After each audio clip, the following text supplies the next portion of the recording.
Okay, we're recording. Okay, thank you. Good evening, everyone, and thank you for joining us for our second advisory committee meeting. Because we have I'm Dr. Joylyn Pruitt-Adams. I'm the superintendent here at Oak Park and River Forest High School, and I am in year 5. I want to take a moment because we have some individuals who were not able to join us last week who are here today. And I'm going to ask if each person could, I'll call on you, just say your role. Like if you're a project manager, say project manager. And also if you're an alum, if you would let us know if you're an alum, or if you're a parent, let us know that you're a parent. I'm going to call your names because it also allows me to take attendance for today. Your box will light up so that people will have an opportunity to see your face and know who you are. So as I said, I'm Joylyn Pruitt-Adams. I'm superintendent for Oak Park and River Forest High School. Mr. Greg Johnson. Hi, I'm Greg Johnson, Associate Superintendent and a parent of 2 proud OPRF students. Thank you. Karen Sullivan. Karen Sullivan, Communications Director, parent of a 2018 alum. Dr. Ammons. Good evening, LeVar Ammons, Executive Director of Equity and Student Success in my 2nd year. Ron Anderson. Is he here yet?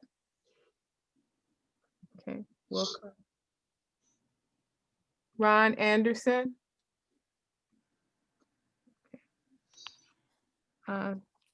Dr. Roxana Sanders. Hi, Roxana Sanders. I'm Assistant Superintendent for Human Resources. Ms. Shalima Francois Blue cannot be with us tonight. She's the Executive Director of Special Education. Mr. Christopher Thiem. Hello, Christopher Thiem, Executive Director of Educational Technology. Ms. Cindy Sedor. I thought I saw her. Cindy, you're muted. Hi, Cindy Sedor, CFO. Thank you. Ms. Mike Prikarsky. I'm Michael Bakarski, Director of Food and Nutrition Services. This is my 30th year at Oak Park. Wow. Dave Waxler. I thought I saw Dave. Okay. Ms. Sherilyn McLeod. David Waxler, Director of Campus Safety, 1985 alum. And did your children go here? Yes, I had 3 children graduate from Oak Park River Forest High School. Thank you. I'm actually recording this as well so that we know whether you're a parent or a former parent. Ms. Sherilyn McLeod. Good evening, Cheryl McLeod, Assistant Director of Campus Safety, parent of a senior at OPRF. Ms. Sarah Dixon Spivey. Hi, this is Sarah. Nice to see everyone. And you are? Sorry, I have 2 stepkids. One is a sophomore and one is a senior. I gotta eat. And you are also? Board president. It's got 48 people to go through. I think that's what I was supposed to say. 48 people. Okay. Miss Helen Gallagher. I'm in my business. I don't say nothing to you. I'm going to ask that you mute whoever's talking. We can hear your whole conversation until you are called on. Thank you. Miss Helen Gallagher. Hi, Helen Gallagher, English Division Head at OPRF. This is year 6 for me. Thank you. Miss Andrea Newman. Andrea Newman, Dean and Community Member. Mr. John Stelzer. Hi, John Stelzer. I'm the Athletic Director. I've been here for 17 years and I'm also a community member. Miss Claudia Sagoon. Hi, Claudia Sagoon, World Languages Division Head at OPRF. Miss Julie Toretta. Hi, I'm Julie Toretta. I'm the head school nurse. This is my 9th school year, and I am the aunt of a freshman at the high school. Ms. Sheila Harden. Hi, my name is Sheila Harden. I am a graduate of the high school. I will not give the year, but I'm also the faculty senate chair and a math teacher, and I had 2 children who graduated from the high school. I still live in the community. Mr. Michael Sofer. I'm a history teacher. This is my 14th year. I'm proud to teach some of the kids on here and to have been a student of Miss Harden's when I graduated in 2003. Okay. Ms. Lauren Conway. Hi, I'm Lauren Conway. I am a special education teacher at the high school. Okay. Mr. JP Coughlin. Hi, JP Coughlin, teacher, resident, alum, also a former student of Miss Harden's. I don't think you're going to have to say when you graduated. Mr. Ben Sanfilippo. Vince Sanfilippo, I'm a special ed teacher's assistant and the Class 5 Personnel Association, one of the union stewards. Thank you. Ms. Shanice Reynolds. Hi, my name is Shanice Reynolds. I am the assistant to the Director of Student Learning, Lori, and this is my, is it my 7th school year? 6th year, 7th school year? And I'm also a union steward for CPA, SEIU Local 73. Ms. Nancy McGinnis. I am the English Division Secretary and a union steward for CPA. I have 2 children who graduated from the high school. Ms. Anissa Mollett. I'm Anissa Mollett, campus safety. I had 2 kids to graduate, 2013, 2018, a stepdaughter who also attends, and I'm the union steward, one of the union stewards for campus safety. Thank you. Mr. Donnie Davis. Donnie Davis, assistant head custodian, my 11th year, and I'm a union steward for B&G department.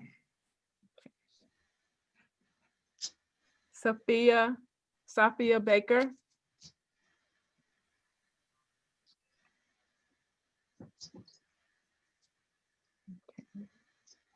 She's one of our students. I'll come back to the people who I don't have on the list checked off. Maeve McAndrews. Hi, I'm Maeve McAndrews. I'm a junior here at OPRF, and I'm also the Student Council Board Representative. Thank you. Maya Robinson. I'm a senior here at OPRF, and I'm also the Vice President of State. Miss Amelia Yu. Hi, I'm a senior at OPRF, and I'm also the president of Chinese Club and SAFE. Dr. Allison Holly.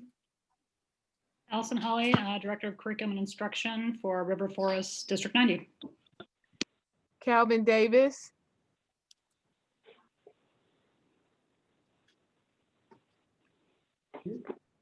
Eventually. Calvin Davis. No. Okay. Dave Yamashita. Hi, Dave Yamashita. I'm a 30-year resident of Oak Park, transplanted Californian. I have a daughter who's a senior at OPRF, and I'm retired from a long career with Merck & Company, primarily in infectious disease. And he is also the liaison to the steering committee. Dr. David Hines. David Hines, I'm a long-term resident of Oak Park. I have 3 children who graduated in 2003, 6, and 9, and I'm an infectious disease doctor here in Oak Park. Thank you. Dr. David Mano. Hi, I'm Dave Mano. My daughter is a sophomore. I'm an ER physician at Rush Oak Park Hospital. Dr. Ebony Lofton. Hi, Ebony Lofton, Chief Academic and Accountability Officer for District 97, also a community member, and my niece will be attending the high school next year.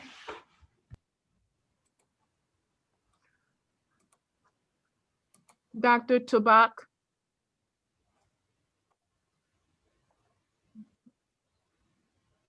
Dr. Felicia Starks Turner.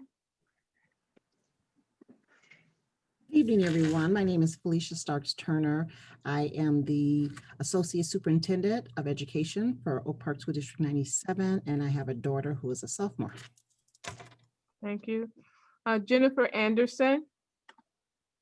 Hi, I'm Jen Anderson. I'm a Vice President of Operations for Northwestern Medicine, and then I also have freshmen and junior daughters at OPRF. Thank you. Linda Francis.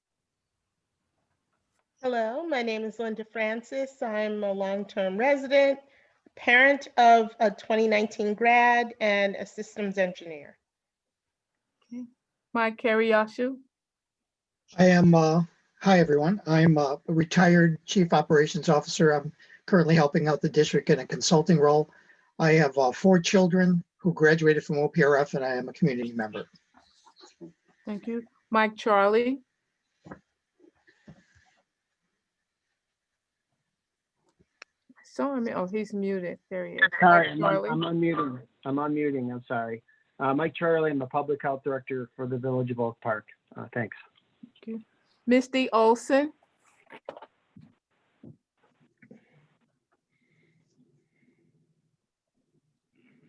I know I saw her. Misty Olson. Hear me? I can now. Okay, my earphones weren't working. My apologies. Hi, I am a project manager and I have a junior daughter. Rebecca Barbado. Dr. Rebecca Barbado, I'm sorry.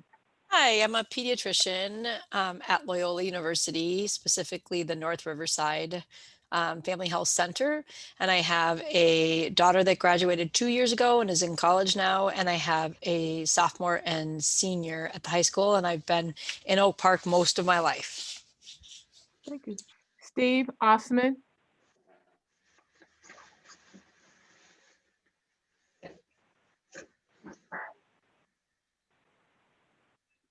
Okay, and Dr. Stephen Weber.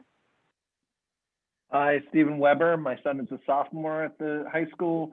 I'm an infectious disease physician and epidemiologist and chief medical officer at the University of Chicago Medicine. Thank you.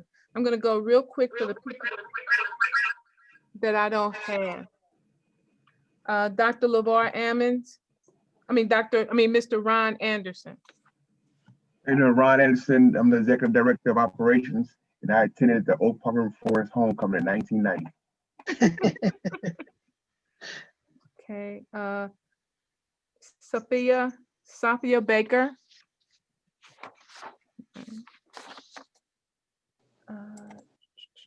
Calvin Davis. Dr. Tabak. Okay. And Stephen Osman.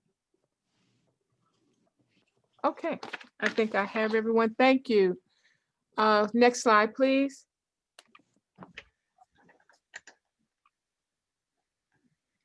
I just want to go through our norms very quickly again, because I've been told by our time checker, Mike Carriosho, that we're already behind schedule. So we want to be prompt and start on time and end on time and try to stay with the agenda. We do record these meetings, so if there's for any reason why you can't attend, the link will be available on our website. And last week we sent out the link. If that's helpful, we can do that again.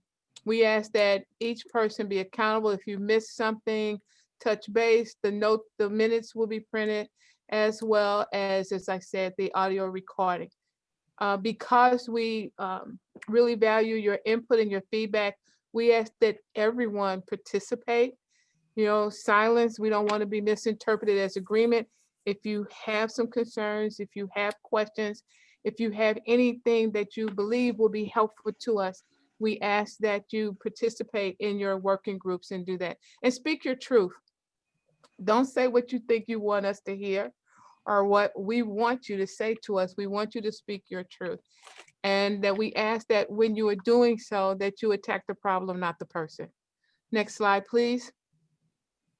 I want to, our timeline of where you can help us is, we have a deadline for the steering committee, which we kind of went through last week. The steering committee is comprised of approximately 85 individuals, and their deadline is to have to us their draft plans by next Tuesday. It is our goal to have those draft plans to you for our meeting on the 29th, so that you have an opportunity to provide feedback on that. We will be making a presentation of the draft plan to our Board of Education on November the 19th, and then get more feedback from you. We will also present the plan to you before that for some additional, we'll do the mock presentation, I'm sorry, on November the 17th. In your initial invite, you had November the 10th as a meeting date. We are moving that because several of us have a commitment to be at a conference. And so we will be presenting that to you. We're asking to change the date to November the 17th, where we can run through the draft presentation and garner your feedback. We will then take that feedback and the feedback we get from the board on November 19th, come back to the group for additional feedback that we will then present to the board on December the 3rd. Any questions of me on that? Okay, next slide, please. I just want to remind you that your job as the advisory committee is to help us answer those questions that we are struggling, that we are still seeking guidance for, and your input is based upon your various areas of expertise. Your role is to not just say go in person or hybrid, or when to roll out the plan, but to give us insight and feedback so that what we present is a solid plan to our Board of Education. Next slide, please. So last week we had everyone go in and fill out a survey. If you were not at the meeting, you received a survey link. It was asking you which group, based upon what you heard last week, you wanted to be a part of a working group for, whether it was equity, instruction and technology, operations, student and staff training, or medical guidance. Equity, as we told you, permeates throughout all 5 of our working groups, and just really wanting to focus on that whatever we do is equitable for all of our kids. The instruction and technology is tied to scheduling, the best plan, how we get parents to opt in or opt out, and then making sure that we have appropriate technology and that our students have access to it. Operations is more so the facilities, the how we bring kids in the building, how we take kids out of the building, safety and security, how rooms are set up. Student and staff training is what do our students need to know and our staff need to know, before we bring them into the building, once we have them into the building, and what are those key things we need to do in an ongoing manner.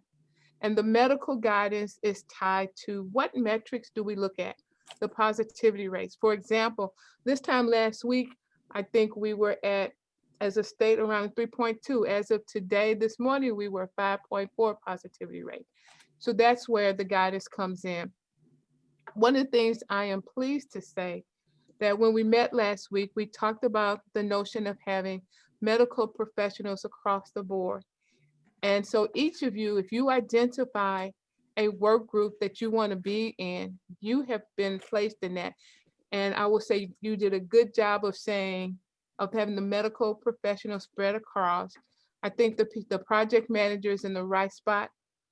The strategic planner, you're in the right spot. And so we look forward to learning a lot from you. Mike, I'm trying to click on where it says to go to the work group folders. So when you go into, could you click on here, right there? Thank you. So as I said, each of you has been assigned to a work group. And what you will discuss today are the questions that we left last week's meeting with. We started the meeting with some questions that came from each of the subcommittee groups from the steering committee, and then the questions that we heard from you. Those have been populated into work groups of which each of you have been assigned. Within this regard, Mike, it's taking too long to upload. Just go back to the presentation. Thank you. What will happen when you're in your work group? There you go. What will happen when you're in your work group, each member of the district executive cabinet, that's my cabinet, has the questions for your group. They have them in a Google Doc, and they will be used as discussion starters so that you can begin to have the conversation. Some work groups have more questions than others. We don't anticipate that any work group will get through all of the questions, and then other questions may stem from that. But this is a starting point for us as we move towards garnering feedback from you. When you're in that group, you will be asked to identify someone to report out. As I said, there's a Google Doc where your information will be captured, and then it will be shared within your working group, and for you to identify someone, as I said, to report out. It is not the executive cabinet members' charge to lead the discussion in a way that we take over the discussion, but as a way of facilitating discussion to move forward. Are there any questions of me before you move into your work groups? All right, you will have approximately 40 minutes in your work group. I will hop in and out of different work groups. And so there will be someone to answer any questions that you have. Do not be afraid to say, have you thought about this? This is really critical. You may even be able to give us guidance on how to prioritize some of the things that we're doing. Once again, thank you. And I'm going to ask that Christopher break you off and send you to your work groups at this point in time. Okay, folks, just a couple of things before I send you into the meetings. I've populated you into the various rooms. We've had hit and miss luck with this. So if you find yourself in the wrong place, at the bottom right-hand corner of your screen, you'll find the ability to leave. Please make sure there's multiple options there. You want to choose the option to leave the breakout room and go back to the main room. Otherwise, you'll just leave the meeting entirely. So I'm going to go ahead and send everybody to your rooms. Please keep your arms and hands in your vehicle at all times, and away we go.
Oh, hi, Dr. Tebek. You didn't get your group?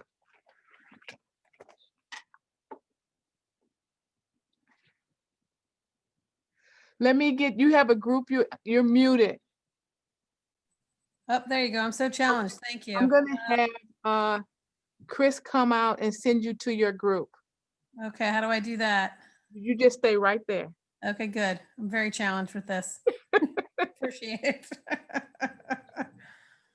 Oh, goodness. Yeah, I just came out of a group. I get to go into different groups. And Got it. listen, we have Dr. Tabak. She needs to be placed in her group. And if you could place me into operations. Okay, he's gonna come out. Here he comes now. And he will take you to your group. Great. I think you're in medical, I'm not sure, but that's where I think you are.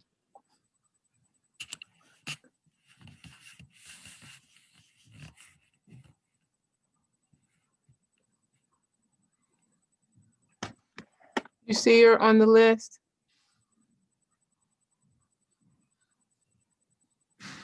What group did you sign up for? That's the group you'd be in. Do you Don't remember? remember. I don't think it was a medical. I think I went for another one. Were you operations? What were my choices? It Students, was maybe? student and staff training. I think that was the one I signed up for. Okay, you can send her to student and staff training and send me to operations.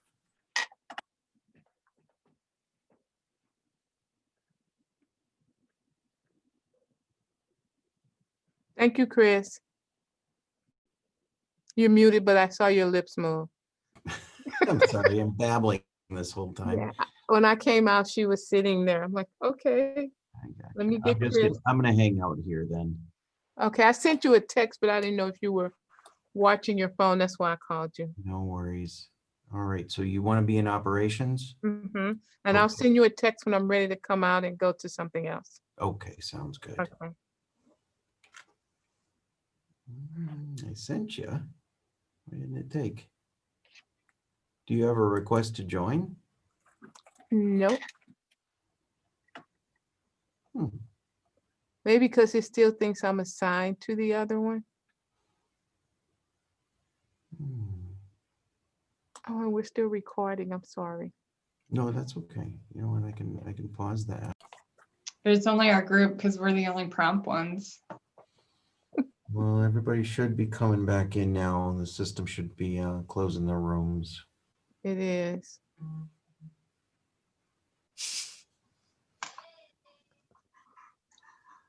We're back. We're back. I'm looking for Mike because Mike needs to share the agenda. Okay, Mike will share the agenda. Oh, there you are, up in the corner. Hi, Mike. I was just saying how rude it was when we got thrown back into the main room. No, you had a countdown clock. Thank you. She said 5 seconds, blink. No, and I was in the middle of a good point, right, Rebecca? You can still make it when you guys report out. Yes. Is this slide you want, Dr. Pruitt-Adams? Yes, go to the next slide. Let me see. All right, I think this is it. I think this is it. I think so too. Hang on. Okay. I don't see the instruction group. Yep. No, we're here. I'm here. Okay. Oh, the notes. Sorry, we had crafted those somewhere else as we went. I'm copy and pasting it back in right now. Hold on. Yeah, we have to work on the logistics of that. We weren't quite ready for the report out. Sorry about that. Yeah, no, I was thinking that. Oh, wait a second. Where are the notes supposed to go? I'm sorry to be clunky about this. Karen made a Google Doc for each group so that you could have typed your. Yeah, in the shared drive in the advisory committee folder. My apologies. I will go And there. everyone on the advisory committee has access to the shared drive? No. No. That's an internal thing. Okay. Right. So Karen, there's a way around that which we can do next time. Okay. So we've got 29 minutes. It's time to share out. Are the members of the equity committee work group here? Yes. Yeah. Okay, who's reporting for the work group? Cheryl McLeod is reporting out. And so some of the things that we talked about, I guess the first thing that took up most of our time was how can we hold families accountable? And I know at the last meeting, Amelia kind of brought up, having some ways to hold people accountable. And we even talked about like our legal standing. Do we even have a legal footing to hold people accountable outside of school if it's not during school hours? And so one of the things that came up was like positive peer pressure and having a positive student-led campaign that amplifies safety and wanting to come back to school. And we talked about, like when it's time to vote, all of these celebrities and people find all these cool ways to encourage people to vote. And so taking that same premise and having it student-led, a hashtag or something throughout the community to really get people excited about being safe so that they can return to class, some kind of slogan or something. And then we talked a lot about parent and family education because we cannot penalize parents outside of school time for the things that they do. It could be religious, culturally based as to why they're gathering, but being able to educate families as much as possible about how to be safe and giving them tips and suggestions on how to keep their families safe and keep the community safe so that we can get students back into school. And then we talked about if students would be able to get information from their classmates, if we could use some of our students on the committee to get information from their classmates about their feelings around coming back to school, period, hybrid, their excitements, their fears, their trepidations, what they're feeling. And the students suggested, we had Amelia and Maya in our group, they suggested a Google form that they could pass around, like a survey to get students anonymously to put in their information about how they feel about returning to school. What are some of the things that they're fearful of? What are some of the things that they're excited about? The questions that they have so that we can figure out ways to address those issues. And then the last thing right before we got thrown back in, we were starting to talk about ensuring equity as far as the technology is concerned. And the students felt that we did a decent job with getting hotspots and Chromebooks to students who were in need of those items, and being able to have the ET department ready and accessible to fix things and pass out new hotspots and things was great. One of the things that did come up is ensuring that curriculum-wise, classes that are typically more hands-on are being administered in an equitable fashion. Like all teachers are doing similar things. The example that came up was gym, PE classes. Some PE classes are doing more paper-based work to account for the gym credits or the gym classes. And some teachers are allowing students to go for a run and log it into Runkeeper. And so making sure that that process of those hands-on, those classes that would typically be hands-on are equitable. All teachers are kind of following the same ways, because we know some students really enjoy the physical classes, the classes that they don't have to sit in front of the computer. And so being able to provide them with those opportunities to get out, get fresh air, ride a bike, and that count towards their classes could be something that would help with equity. And that's as far as we got. So did you discuss next steps? I heard a survey, I heard to see the fears of students, how students are feeling, their fears about coming back. And then I also heard you talk about some type of, my words, not yours, PSA, public service announcement, or video about practicing safety protocols, and then the education component for parents. So what did you discuss what you see as next steps for your work group? We did not get to next steps, but I know that the students' stress for the PSA as far as the students are concerned, for it to be student-led and for them to come up with the hashtags, because as cool as we all think we are, they don't believe that we are as cool as we think we are. Okay. And so making sure that they have the messaging and they control the, you know, how to reach out to their peers, because and Amelia and Maya gave examples of in the beginning of the pandemic, they had all these positive campaigns like go out, take a selfie of yourself, or self-love campaign that they started, and just snowballed organically. And so them being able to do it themselves, they thought they would have a greater impact. Okay, so it sounds like as follow-ups, it could be developing some of the plans, or some of the suggestions that came about today. Yes. Okay, any questions from the other members of the advisory group regarding the equity? Any questions, any additional feedback? Okay, instruction and technology. Yes, okay, so we actually have our notes in a separate place from our speaker. So I think I'll start with Stephen to share out the feedback, and then we'll switch to Helen if there are more details we need to throw in, okay?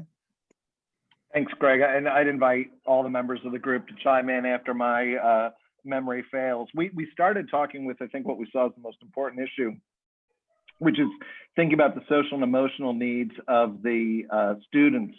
And to that end, we really talked about how for all the good resources that are put in place, that absent some sort of push, that it would be human nature that the students may not be accessing and may not be engaging some of those resources. We probably could have used one of the students in our group to help us think about how we might make that more available. And even to the point of really asking folks to opt out of those kinds of needs and supports, both those that are offered by the district and the school, as well as some of the community opportunities that are out there. We then pivoted and talked a little bit about just the whole notion of returning to in-person or hybrid instruction, and talked a bit about the mechanics of what that might look like in terms of soliciting input from the community. Would it make sense for a two-part survey, if you will, first to gauge the temperature or get a sense of where folks are at in terms of students, families, and others, and then before asking people to really fully commit. But in doing so, that we really need to be very transparent about what it's going to look like so that folks aren't left to guess about it. We heard from some of the teachers that you know, for the students, some of their questions are different than what we might predict, and that of course makes sense. So soliciting those kinds of questions, I think, are going to be, or the group felt was going to be really important to it. We then did talk about just the mechanics of coming back into class, again, in a hybrid model. We talked about some of the, and we know the other work groups are likely following up on this, in terms of thinking about the metrics or parameters that we'd use, and the relative advantages of having very precise local information versus broader information, but really trying to retain some degree of flexibility so that decisions can be made not just according to the numbers on a website, but also kind of build in people's sense of risk and the values that they have with that. And where we left was, I think, for a couple of us, a really, I think, important point is when we're making decisions about in-person, again, hybrid instruction, to make sure that we're being thoughtful about just why we're coming back in person. Is it around particular levels of academic achievement? Is it particular teaching and learning strategies? Or how much of it is the socialization? And if we really are very deliberate about why we're coming back, then all the other questions can be answered for us about how we come back and how we solicit that feedback. But Greg, I suspect I sort of haven't done justice to the full discussion, and I don't know if others want to chime in terms of what we said. I got to tell you, I'm exceedingly impressed. Does anybody else have anything they want to chime in on that we missed there?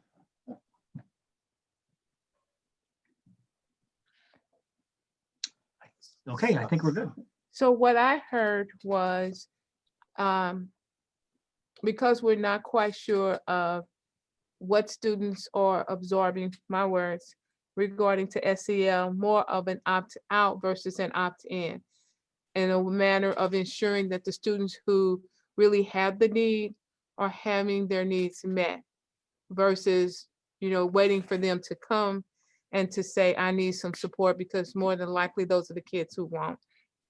I also heard I do want to just respond, because I think And that's our sort of framing as parents, educators, and others. I really do think, tapping into a diverse and representative group of students might give us an answer about how we can make sure that folks aren't being left behind in this, because it is, we recognize the sensitivity to it, and I think being as adaptable to such a diverse student body is going to be really important. I apologize for interrupting, but I just wanted to make sure. No, that's okay. So that's like a next step, tapping into the student perspective on how to get this out. Is that what I'm hearing? That's correct. Okay. And then I also heard about just really looking at the hybrid and how we, I guess, basically identify and be transparent with the parents about what the expectations are and what school will look like, so that when they are making their informed decision on whether they should opt in or opt out is based upon information. And not just us saying, we're going to open school on this day. Do you want to be there or not? That's So, right. Yeah. okay. And then I also heard, what do we, and you said that another group is probably looking at this, but what are we really looking at as it relates to the numbers for Oak Park to open up, and not being so caught up with all the other numbers? And then telling the why. We're opening school and this is why. And then going from that point with the other. So this sounds like quite a few next steps in here.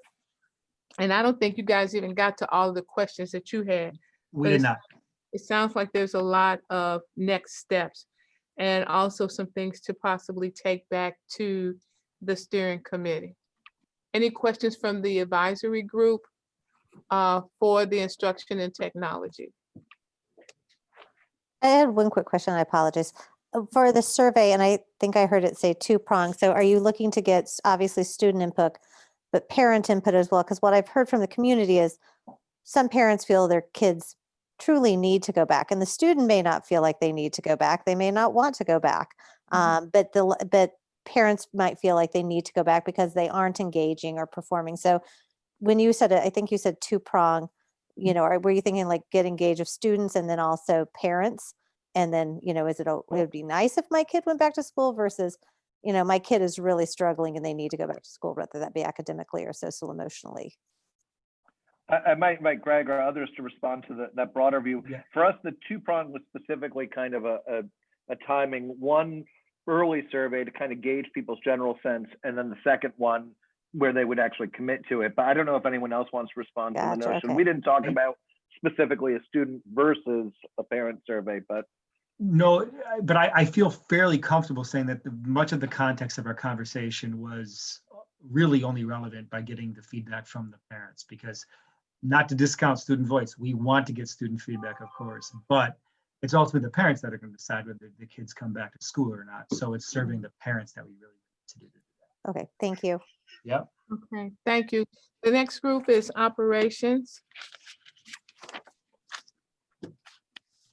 I'm coming. I was unmuted myself.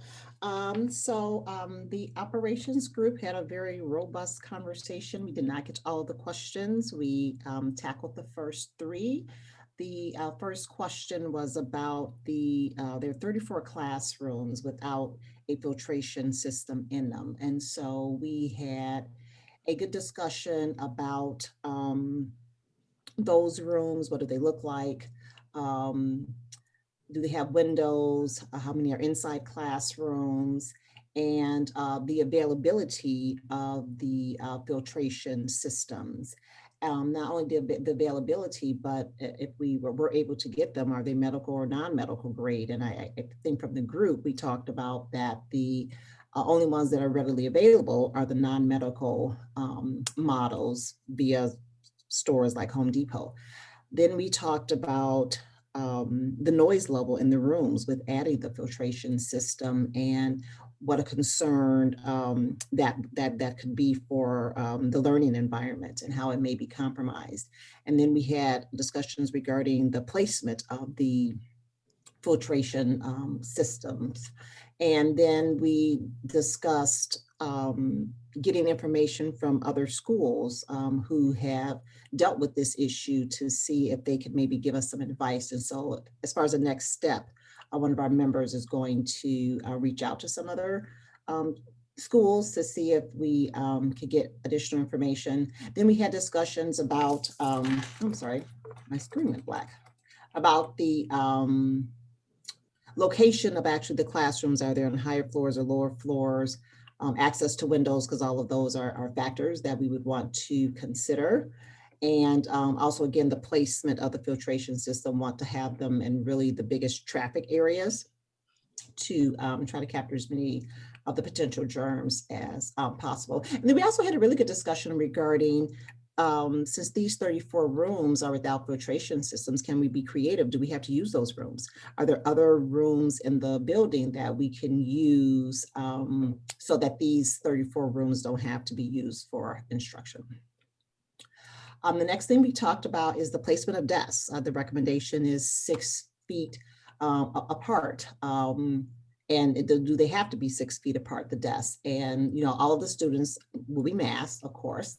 And the guidance really doesn't, you know, specify a lot about, you know, the 6 feet and masks and things like that. So we talked about as a committee that we probably would want to keep with the 6 feet, just because students, just because they're moving their desk, and they're likely to do that because the desks aren't bolted to the floor. So the 6 feet might be good just for to allow for the movement that might take place just naturally.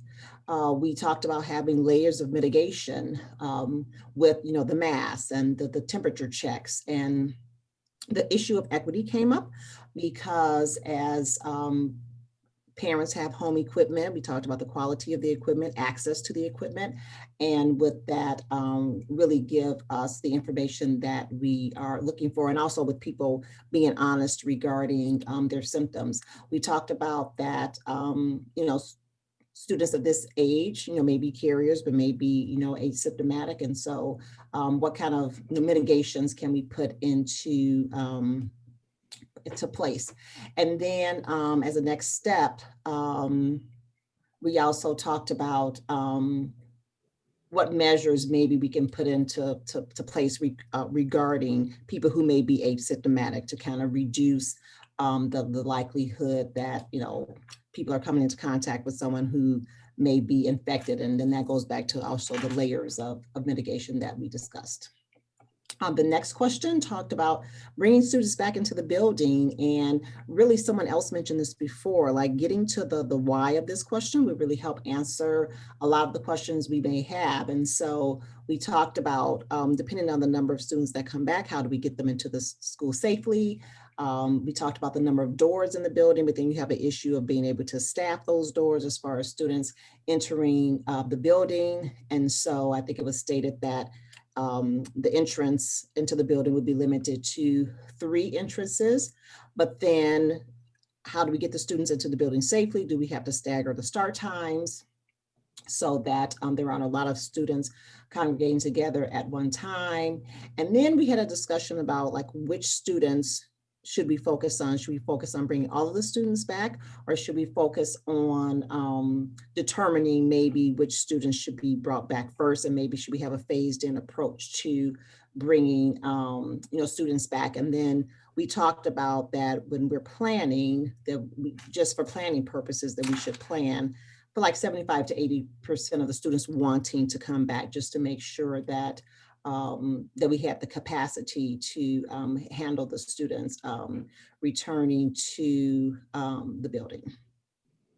That's my overall summary. Teammates, feel free to jump in if there's something that I missed. Any questions from anybody in the advisory group? So I heard next steps very quickly, reach out to other schools, see what they are doing with regards to rooms. I heard think out of the box and see if there's alternative classroom identification for those 34 classrooms. And I always also heard as a next step of really looking at the equity issues and identifying how we can best bring kids in the building safely. Thank you. The next group is student and staff training. Yep, I'll try to go through this as quickly as I can. One of the things that I am enjoying in listening to these is the overlap, that even though we were each assigned different things, there seem to be a lot of areas that overlap that we're kind of covering together. So we were talking about what kind of training we would want for kids, teachers, and staff in terms of getting them ready for getting back into the classroom. And there were a couple of things that came up in particular. We have a couple neighborhood pediatricians who would be willing to present medically oriented information to students and teachers and staff in terms of understanding what to expect in the space and what to worry about and what they can do to stay safe. And we were talking about trying to get students and staff into the building in kind of small groups to have live conversations about what that would look like, as opposed to doing more Google on the computer information. And we also, this idea I loved about involving the fine arts department and getting kids to do TikTok videos and things that would be shown in the TVs in school. And obviously if they're on TikTok, the kids would all see them probably in 30 seconds, but just getting the fine arts department involved in helping us get education out to the students in a medium that they understand even way better than we do. And we also did touch on making sure that people get educated about what to expect in terms of social emotional issues and what kind of resources are available to them. And then, so we talked a bunch about about having a live format for whatever the education piece is for students and staff, including particularly for the freshmen who haven't even been in the building yet, and that maybe we could do some very small group sessions with them before school actually started, and potentially have upperclassmen give them tours of the building. And we were really imagining that, you know, this, even though everybody, I mean, the majority of these kids want to come back, it's obviously going to be really fraught for them. And I imagine that there will be a lot of anxiety around it, particularly for the kids who haven't been in the building yet. So we thought that that would be really helpful. So there was a lot of focus on education in that way in terms of getting people ready. And then we talked a lot about cleaning the classroom and what that would look like. And I think we were really trying to figure out how safe it is and practical it is to involve the students in that process. And I think we all have a little bit of trepidation about it just because it's kind of a big responsibility. But in the end, it seemed like it seems like a very reasonable thing for the kids to play a key role, the students to play a key role in cleaning their spaces. And we talked specifically about what things needed to be cleaned. And one of the important things in light of that is the passing period. So if the kids are going to be responsible for cleaning, and whomever is going to be responsible for cleaning in between classes, a longer passing period than the typical 5 minutes would be helpful. But we were also cautious about having potentially 30 minutes between classes, because then that would be a lot of time that's unstructured for kids that may not be the best use of their time. And the other thing that we were talking about is potentially involving parents in the cleaning process. I know a lot of people would be really anxious to help. And obviously having more people in the building is not ideal. And so I think there may be a fine balance between having people available to help and not wanting to have more people in the building than is safe. So that was most of what we covered. Let me know if I missed anything. Oh, you did a wonderful job. Thank you. Are there any questions from the advisory committee? Because I know Shanice said she had a really good point. Yes, I think we were at that last minute, were we talking about, Rebecca, how the passing period, how that could be conflicting with the 5 minutes? And then Roxana brought up a very good point that, and even Lauren brought up a very good point that extra time, if we did do like a 30-minute passing period, our students might get lost. And since they haven't been able to physically socialize with each other. So we were thinking like still having a 5-minute passing period, but then extending it within the classroom to allow the students to engage and help us sanitize the space. I feel like if the students are engaged and we're all doing our part, it won't feel like we're actually doing work. Great, thank you. So it sounds like there are quite a few next steps. The live conversation with students, the fine arts department, the educational resources, taking the students, especially the freshmen, which is a great idea, through the building. And then we are compiling a list of questions for legal, and the aspect of students doing cleaning is on there. That's one of our questions. So thank you. And parents, that's a legal question as well, because we don't want to expose someone to a chemical that may make him or her sick. So thank you for that. Yes. Make a comment? I have a real issue with kids handling chemicals during cleaning. There's a lot of safety issues that are involved in that. So that idea doesn't sound good to me at all. And that's one of the reasons we want to talk with legal, because we do know that some school districts are doing it, but I think you have the same concerns that many of us have. Okay. Okay. And then last but certainly not least, medical guidance. All right, hi. So I guess I'll go over the points and I'll just say what we came up with. So the first point was, excuse me, at the top here. Which metrics should we use as a determinant of whether we are in OPR of stage 2 or stage 3? So Allison said that D90 is using they adopted the adaptive pause metrics. They're being conservative and they're making decision making. The problem that we came up with is that we don't really have. We'd like to have more very specific or precise metrics, as precise numbers. We'd like to know like who's coming into school, who's positive, who's not. So it kind of came down to that. Well, we'd like a high sensitivity rapid test we could do on kids twice a week to make sure that and staff to make sure that they're negative when they come inside I was gonna say hospital, inside the high school, sorry. For those metrics, what are the recommended thresholds? I think we agree that we should have a very minimal level of what the gradations would be. If our numbers stay good, Dr. Hines suggested that we could go from maybe having kids 6 feet apart to 3 feet apart, possibly. It's hard to tell when we're looking at metrics as well as like, if we look at Cook County, it's not necessarily a good representation of the people at the school and the staff at the school.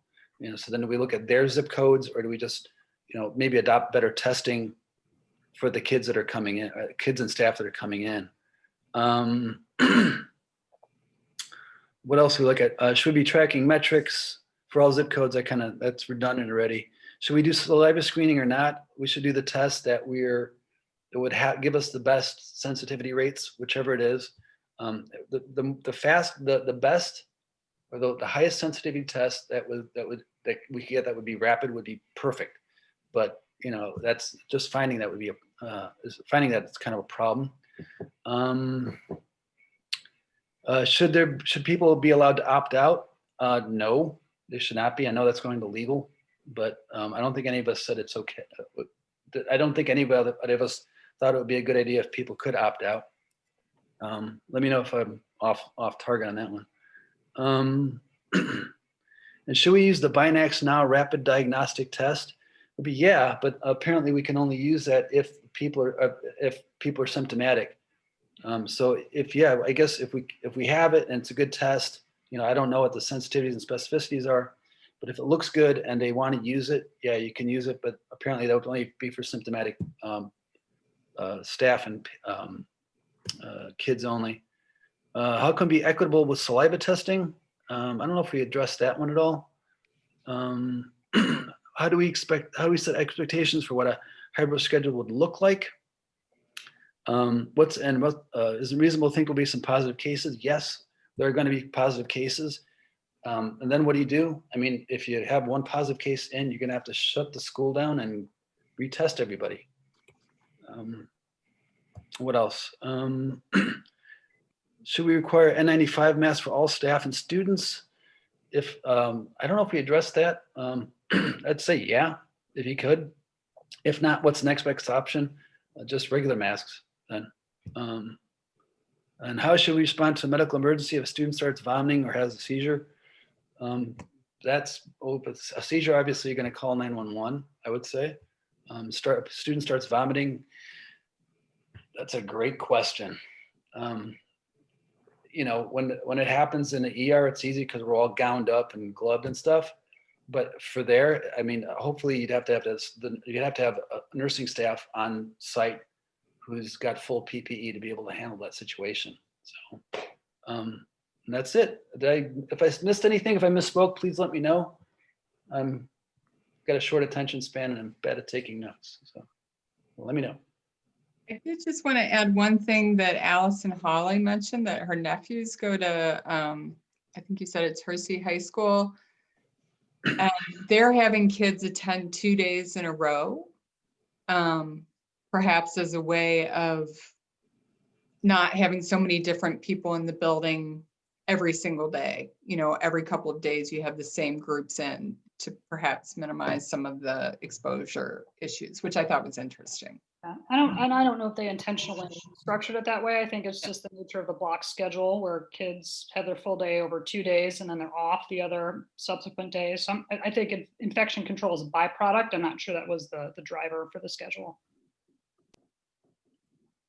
Okay, are there any other questions of the medical guidance? I had a clarifying question. Did you say, or did I hear you say that if there's one positive case, we would shut the school down? Was that the determination that was made? Well, we talked about it briefly, and I don't know if we ever got to an exact point as to what would happen. But if you have one positive case, you would have to you'd have to retest everybody, right?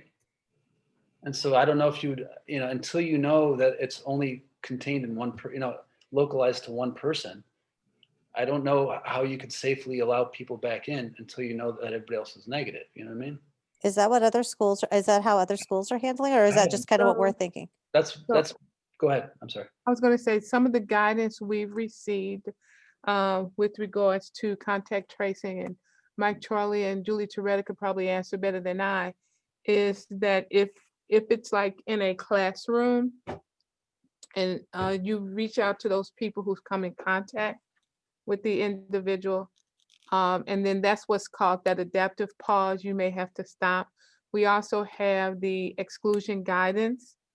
I think one person would not constitute shutting the building down, is my understanding.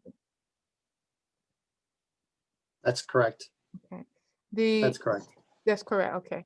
The other thing, Dr. Barbado put into the chat about the saliva screening, we are actually investigating that. We have the contract.